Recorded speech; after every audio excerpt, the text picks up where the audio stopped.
আপনার হাতে সৌদি আরবের ওমরা ভিসা আছে, ভিসার মেয়াদও শেষ হয়নি, তারপরেও বিমানবন্দর থেকে আপনাকে ফিরিয়ে দেওয়া হচ্ছে কেন? কারণটা জানলে আপনি অবাক হবেন। সম্প্রতি সৌদি আরব চালু করেছে মাল্টিপল এন্ট্রি উমরা ভিসা, যার মেয়াদ পুরো 1 বছর, অর্থাৎ 365 দিন।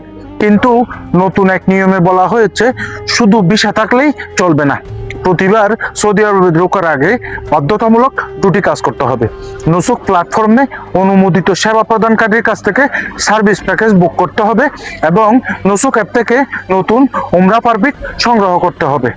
মনে রাখবেন, এই বিষয় সৌদি আরবে মোট অবস্থানের সময়সীমা সর্বোচ্চ 90 দিন।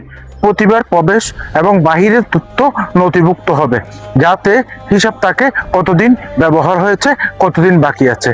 তাই উমরার প্রস্তুতি নেওয়ার আগে এই নিয়মগুলো অবশ্যই জেনে নিন, নয়তো বিমানবন্দরেই বাধার মুখে পড়তে পারেন। ভিডিওটি ভালো লাগলে সবাইকে জানানোর জন্য শেয়ার করুন, আর এমন গুরুত্বপূর্ণ তথ্যের জন্য আমার চ্যানেলটি সাবস্ক্রাইব করুন।